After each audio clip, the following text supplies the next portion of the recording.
దేవుని శక్తిని కూడా వాళ్ళు ఎరిగి, సృష్టికర్తని కూడా ఎరిగి, దేవుని బలముని ఎరిగి, బలాతిశయముని ఎరిగి కూడా సముద్రాన్ని 6 నెలగా మార్చినప్పుడు వాళ్ళు కళ్ళారా చూశారు. సముద్రం దాటారు, మర్చిపోయారు. సముద్రం దాటగానే మర్చిపోయారు. ఎందుకు మర్చిపోయారు? సముద్రాన్ని చీల్చిన దేవుడు నీళ్ళేక మానున బండను పట్టమన్నాడు. ఆ బండ ద్వారా నీళ్ళు వచ్చింది. తర్వాత ఆకాశం నుంచి ఆహారం కురిపించాడు, ఊరేళ్లను పంపించాడు. వీళ్ళరా వారి కొరకు రాజులను సైతం జయించాడు. వారికి చోటికపోతే రాజులను గద్దించి తరిమి కొట్టాడు. అట్లాంటి గొప్ప దేవుడు కేవలము దేవుడు అనే మాట కూడా ఉచ్చరింపనటువంటి పూర్తి చెప్పాలంటే ప్రభు అనే మాట ఉచ్చరింపలేని అర్హత కూడా లేని వాళ్ళం మనం పూర్తి చెప్పాలంటే. మీకు ఒక విషయం చెప్పాలి, ప్రభు మహాపరిశుద్ధుడు. మనం ఎవరు అండి? మనం ఎవరు? పాపులం.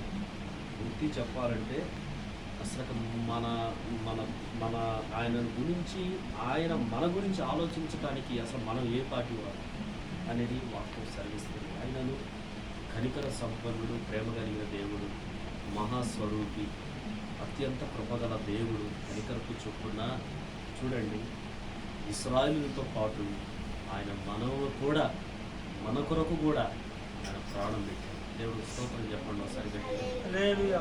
హల్లెలూయా.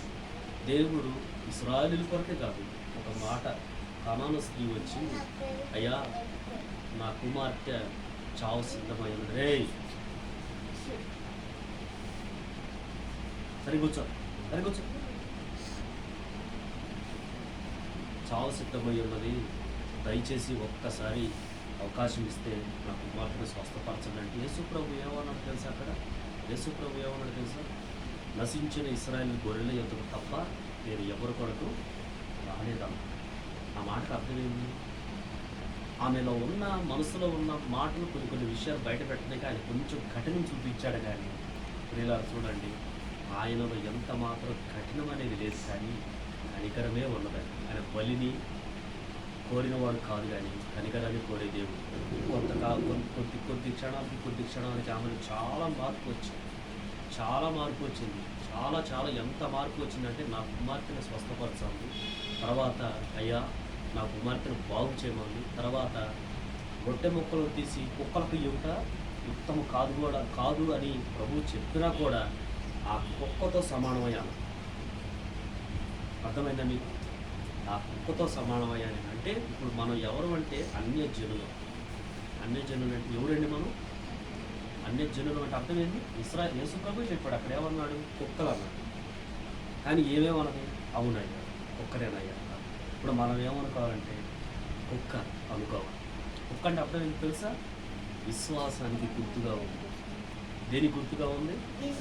విశ్వాసానికి గుర్తుగా ఉంది. చిన్న వయసులో నేను కుక్కను మేచితే అది ఇంత పిల్లప్పుడు తీసుకొచ్చాను. తర్వాత కుక్క పెంచకూడదని నాకు తెలిసింది. కానీ నేను అప్పుడు దేవుడు నవ్వుకోలేదు. చిన్నపిల్లగాడిని అంటే మా జాషువా వయసు ఉంటుంది. దాన్ని బాగా పాలు పోసి బిస్కెట్లు తీసుకొచ్చి బాగా తెచ్చి పెద్దదైంది. అమ్మ ప్రతిరోజు దాని నుంచి నన్ను అడుగుతూ ఉంటుంది, లేదా నన్ను నుంచి ఆ కుక్కలు అడుగుతూ ఉంటుంది. మా ఇద్దరు కుక్కలని మా ఇంట్లో ఉంటుంది. తర్వాత నన్ను ఒకరోజు ఏం చేసిందంటే పేట తీసుకుని మా నాన్న పేటకు పంపించేసి